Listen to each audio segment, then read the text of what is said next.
Crianças que têm canal no YouTube. O Conselho Tutelar proibiu essas crianças? Ah, mas essas crianças estão na escola. Ah, entendi. Então o problema é que o pastor Miguel não está indo para a escola? Ok. Como se a gente não tivesse evasão de crianças nas escolas brasileiras. Então, quantas crianças não frequentam a escola? Pastor Mirim foi proibido de fazer culto. Por que isso é importante? Por que estamos falando do pastor Mirim? Né? Surge na internet um fenômeno, uma criança de 14 anos que teria, né, o dom da pregação ou o dom profético. Né? E aí o pastor autodenominado de profeta Mirim, ele começa a chamar a atenção e sendo muito criticado na internet, mas viral, um conteúdo totalmente viral e coloca em debate na sociedade sobre pessoas que cultuam uma fé, utilizam da fé como forma de exploração. Bom, sem entrar no mérito por enquanto, vamos explanar sobre tudo isso. A notícia do dia é que o pastor foi proibido, o menino de 14 anos foi proibido de pregar. Bom, Conselho Tutelar, né, a vara da infância ali, envolvendo o Conselho Tutelar, alega que exposição indevida da criança e que possíveis riscos ao seu desenvolvimento justificam essa proibição. Ô, Miquéias, o governo tem essa liberdade a ponto de dizer o que uma criança deve fazer e o governo tem esse aval avançando na liberdade ali individual das famílias, dos adultos, tutores dessa criança. Eu entendo que tem várias polêmicas aí, se o que ele faz é profético ou não é, se ele tem um contato direto com o Criador, com o próprio Senhor. A pergunta é, cara, quando surge uma notícia que o Conselho Tutelar proibiu por conta de exposição ao risco do desenvolvimento dessa criança, como é que a gente se conecta com essa notícia, Miquel? Ô Glauber, a questão aí é a seguinte: o governo ele tem a obrigação de cuidar das nossas crianças e dos nossos adolescentes. E a discussão em torno do pastor Mirim, do Miguel Oliveira, não gira em torno se ele é profeta ou não, se ele é um homem de Deus ou não. A discussão gira em torno de ele não frequentava as aulas presenciais e frequentando as aulas online, ele também faltava mesmo assim. Além disso, a exposição dele gerou confusão, algumas pessoas ali ofendendo a família dele, ameaçando a família dele, e isso o Ministério Público entendeu que poderia prejudicar. Até aí seria aceitável, o problema é que ele foi proibido de praticar a fé dele, de participar, de celebrar os cultos, né, as atividades religiosas, e aí a gente começa a ter realmente uma intervenção excessiva do Estado. Uma coisa é eu me preocupar com a segurança daquela criança, daquele adolescente, com o crescimento educacional daquela criança, daquele adolescente. Agora, a partir do momento em que eu digo que a religião dele, que a atuação religiosa dele coloca em risco a segurança da criança e do adolescente, a gente vai ter que aprofundar mais um pouco o debate. Pois é, cara, exatamente isso. Primeiro, nós acabamos de falar aqui de uma notícia que é essa polêmica do uso da camisa vermelha ou não, o Estado politizando e o Estado avançando em questões que não deveria estar preocupado. O Estado, através de seus governantes. Aí agora nós temos uma estrutura tipicamente de Estado, né? Conselho Tutelar. Mas aí nós estamos falando de várias possibilidades, né? A questão é, criança que comete... A lei brasileira diz que criança não comete crime, comete uma infração penal, algo do tipo. Se ele está cometendo algum tipo de infração penal, tem lá, né? FEBEM, aqueles institutos que vão tutelar ali as crianças que estão em infração. Porra, aí saiu inflação de mercado, né? Ou a língua presa dificulta, né? Mas aí, irmão, o que acontece?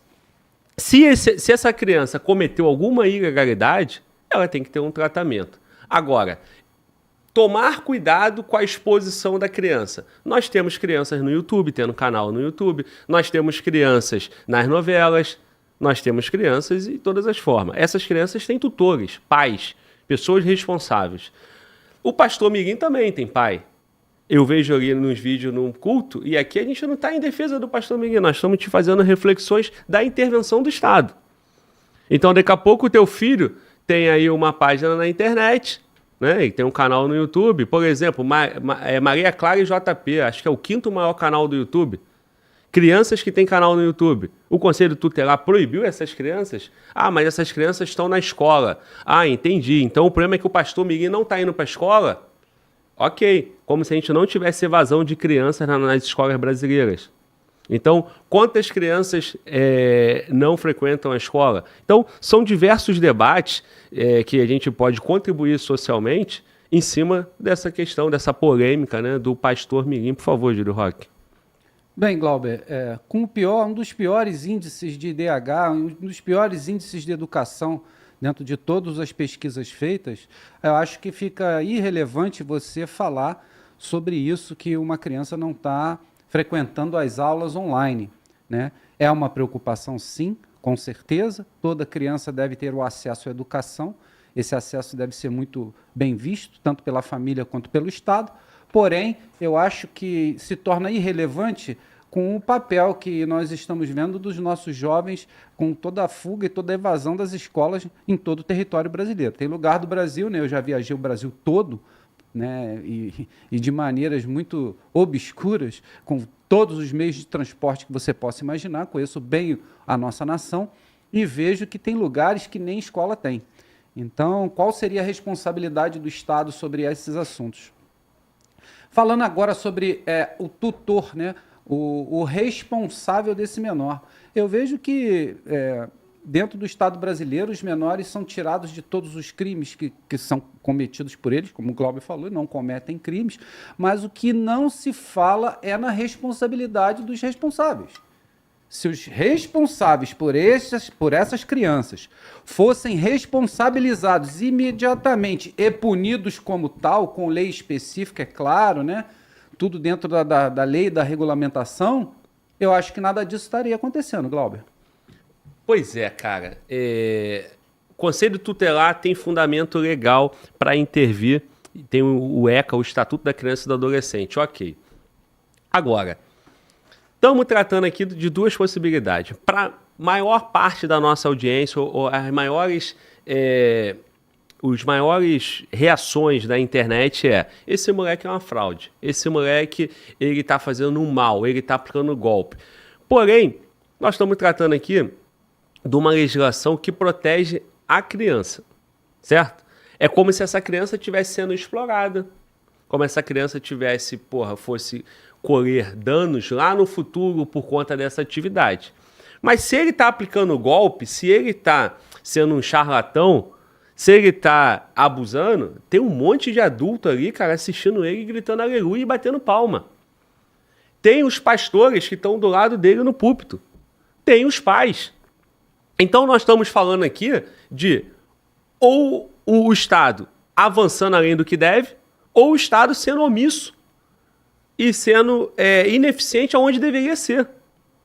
Bom, toda criança no Brasil que está sendo abusada e pela família, excelente. Se os tutores colocam em risco a infância, colocam em risco o desenvolvimento da criança e não há ninguém para proteger essa criança, o Estado vai ter que intervir. Agora, se tem os tutores por trás, se tem toda uma estrutura, se a clientela deles são pessoas adultas, aí a questão aí é o seguinte: se há crime, se a criança não pode ser punida, puna os responsáveis que são os tutores dele. E aí a gente também precisa expandir para os problemas do Brasil. Qual o argumento? Não está frequentando aula. Como eu falei, né? A gente tem aí no Brasil, infelizmente, muitas crianças além da escola. E também tem outras questões, né, cara, de homeschool e etc. Ô, Miquéias, tu tá em qual aí nessa reflexão, cara? E qual é o ponto central para você, irmão?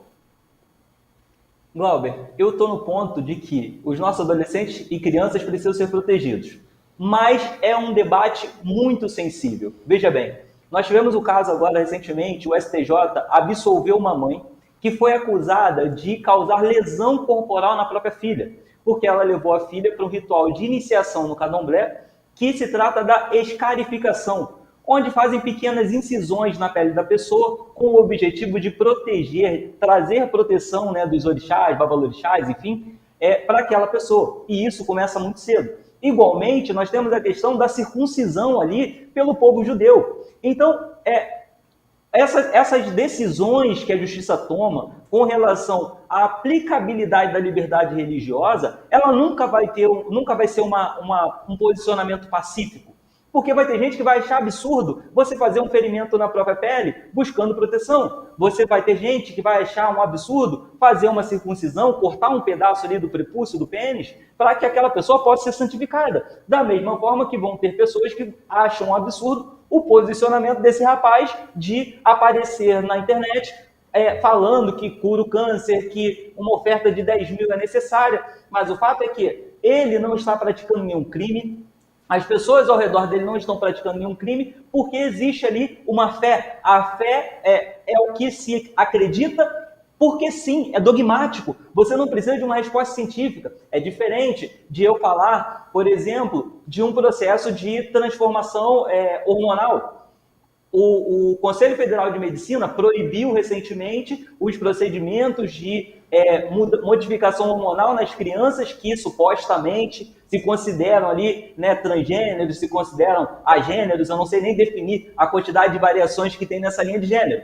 O Conselho Federal de Medicina foi lá e falou, não pode fazer esse procedimento. Ok, nós temos embasamento científico para essa proibição. Agora, quando se trata do exercício da fé, é uma questão muito complicada. E especificamente nesse caso do pastor Mirim, ele foi sim proibido de exercer a fé dele. Uma vez que não foi só uma proibição de aparecer nas redes sociais, foi a proibição de celebrar os cultos, a proibição de pregar. Não estamos falando só de um isolamento da rede social, nós estamos falando de um cerceamento da liberdade religiosa desse rapaz. Pois é, cara. E aí eu acho que esse é o ponto, né? Naturalmente, quando tem um desagrado geral, quando vem uma proibição, todo mundo vai vibrar. Da mesma forma que se a partir de algum momento a justiça resolver intervir nessas letras de música que são completa apologia ao crime, eu fico imaginando a notícia semana que vem dizendo o Luan está proibido de cantar determinadas músicas em todo o território nacional. Vão ter diversas pessoas que vão comemorar, né? Então, nesse caso, eu estou vendo manifestações aqui no nosso chat falando até que, enfim, alguém proibiu esse menino aí, esse golpista, esse charlatão. Ok. Só que o que vai acontecer? Dentro da liberdade de crença, nós não vamos ter essa criança e vamos ter os charlatões adultos. Ok. Então, o Brasil está dizendo que isso não é liberdade de crença. Ele está só aplicando o golpe. Volto a dizer, se é golpe, é crime. Mas como o Miquel bem pontuou, não há como no Brasil, e também é muito difícil você separar o que é um golpe, o que é o cara atuando como um charlatão, oportunista, e o que é realmente fé, o que é realmente liberdade de crença. Voltando ao cerne da questão, se o menino, a questão é que o menino não está indo para a escola, ou que é criança e que tem que preservar, nós temos diversos artistas crianças na televisão. Alguém citou aqui na nossa audiência, a Sandy e o Júnior cantavam com 7 anos, realmente, mas naquela época nós tínhamos uma outra sociedade, né? Mas nós temos sim crianças de 7, 8 anos, de 10 anos, de 14 anos, que é a idade aí do tal profeta Mirim, no YouTube, com milhões e milhões, com a produção de vídeo absurda, e o Conselho Tutelar e o Estado não está interferindo. Então, fica essas reflexões, né? Até onde o Estado pode ir, porque tem pais, tem a família, e o Estado, então, vai dizer que aquela criança não pode subir num púlpito para pregar aos domingos, por exemplo, ou não pode de segunda a sexta, porque segunda a sexta tem escola. O meu filho, por exemplo, o teu filho, ele vai para a escola e tem uma outra atividade. Então, o meu filho está no jiu-jitsu, está no futebol. O pai do Miguel vai dizer, meu filho, ele vai para a escola e, em vez dele estar no jiu-jitsu ou no futebol, ele está ali pregando. É a nossa fé, é o nosso culto religioso. É uma questão. Júlio Roque, o que para mim é o principal é o seguinte, tem adultos ali. Se um adulto quer tirar 10 mil do bolso dele e colocar no púlpito pela fé numa criança de 14 anos, é o Estado que vai interferir na vida desse adulto? É o Estado que vai decidir? Agora, se é crime, volto a dizer, que puna a criança dentro da lei e puna os pais e tenha uma forma de ressarcir as vítimas. É como eu vejo, cara. E aí, Júlio Roque? Bem, Glauber, esse reflexo da punição dos tutores é muito difícil de se ver no Brasil. Haja vista o crime organizado vem recrutando centenas, milhares de jovens abaixo de 15 anos, e justamente porque eles não vão ser enquadrados em crimes nenhum. Mas aí vem a pergunta, quem são os responsáveis dessas crianças? As casas de recuperação de crianças criminosas, né, de crianças que cometeram esses crimes, estão lotadas. E aí vem a pergunta, o Estado está sendo efetivo perante aos tutores dessas crianças que cometeram crimes?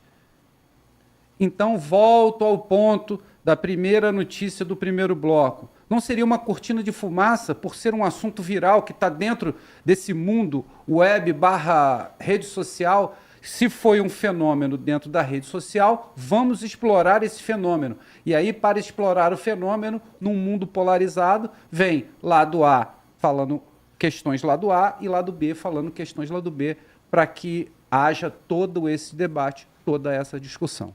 Pois é. E fica aí, né, cara, o encorajamento, né? Encorajamos o Conselho Tutelar de todo o Brasil a cuidar de todas as crianças, né? Temos diversas crianças de 12 a 11 anos no tráfico de drogas no Brasil, em Salvador, né, no Rio de Janeiro, em diversas cidades. Essas crianças precisam de proteção. Temos diversas crianças com evasão na rede de educação básica, que fique essa reflexão. E que o Estado realmente interfira na vida daqueles que realmente precisam.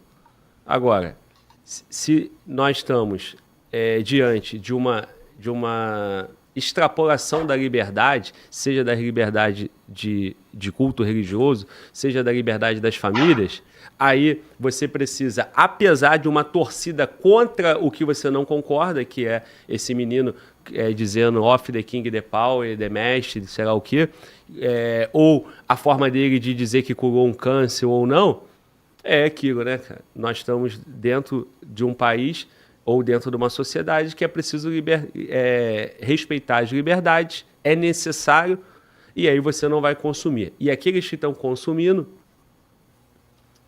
eles estão arriscando a sua própria sorte, o seu próprio esforço. O que nós vamos fazer? Se é crime, tem que ser punido. Se não é crime dentro do contrato social, então que o Estado não interfira e cada um é responsável pelas suas atitudes dentro da legalidade. Miquéias. Glauber, a gente tem essa preocupação, cada um tem que assumir a sua responsabilidade, os pais principalmente. O Estado não é pai de ninguém, o Estado tem a responsabilidade de garantir que não hajam excessos, que não haja uma extrapolação do direito de um pai corrigir o seu filho. A gente não pode aceitar que um pai tranque uma criança dentro da geladeira como forma de punição, como forma de educação. Agora, no sentido religioso, naquilo que diz respeito ao que se acredita, quanto mais liberdade nós damos ao Estado, mais em perigo estão as nossas famílias e o nosso modo de ser. Porque se dermos total liberdade ao Estado para decidir como cuidamos dos nossos filhos, nós não seremos mais pais e mães, seremos chamados de cuidadores. Já existe projeto nesse sentido. Se dermos liberdade para o Estado decidir tudo pelos nossos filhos não serão mais meninos nem meninas. Talvez os nossos filhos não sejam nem humanos mais, porque a forma como estão construindo, a ideologia que algumas pessoas praticam, beira o absurdo. E o Conselho Tutelar é um órgão que também é eleito. Saibam vocês que estão reclamando, seja falando a favor da decisão do Conselho Tutelar ou contra a decisão do Conselho Tutelar, saibam que na cidade de vocês, cada um pode ser candidato e não precisa nem se filiar a partido. Tá? Basta que você resida no município e se candidate. E o voto é opcional. Então, o que acontece, na verdade, é que muitos conselhos tutelares são eleitos de maneira escondida. Até porque o Conselho Tutelar também fiscaliza creche. O Conselho Tutelar também fiscaliza escola. Então, tem muito Conselho Tutelar onde os conselheiros são escolhidos pelo prefeito, não pela cidade de verdade. Tem uma votação? Tem, de fachada, mas somente com pessoas indicadas pelo prefeito daquela cidade para garantir que seja um conselho tutelar que nunca vai visitar uma creche, nunca vai ver o tipo de alimentação que estão servindo para os nossos estudantes, para que o conselho tutelar não vá lá perceber que estão servindo comida estragada para as nossas crianças ou dando apenas biscoito e suco de caju durante o intervalo do recreio ali. Pois é, mais uma vez, né? O que é importante para a sociedade, o que vai definir, o que vai contribuir para o nosso progresso não está sendo feito, né? Mas as polarizações, as cortinas de fumaça, a guerra informacional, ela acontece. Esse caso aí do Miguel, né? O profeta Mirim, autoproclamado profeta Mirim, é um grande exemplo disso e ele desagradou a todos, né? Ele desagrada a comunidade evangélica, lideranças religiosas, ele desagrada aquelas pessoas que identificam claramente um perfil oportunista, né? E aí vão chamar de charlatão, vão chamar esse menino é perigoso. E ele também desagrada setores do Estado, da esquerda brasileira, pessoas que utilizam o Estado ali preocupado com o potencial lá na frente. Tu imagina, o Miguel tem só 14 anos. O que será esse menino, esse camaradinho aí, esse jovem adulto, né? Porque ele é um adulto. Tudo que ele faz é uma postura de adulto, né? Ele é um adulto no corpo de uma criança, praticamente. O que será desse cara com 22 anos, com 25 anos, com 30 anos? Talvez muitos se preocupam com isso também e é importante tentar frear de toda forma agora. O tempo dirá se um lado está certo ou o outro, né?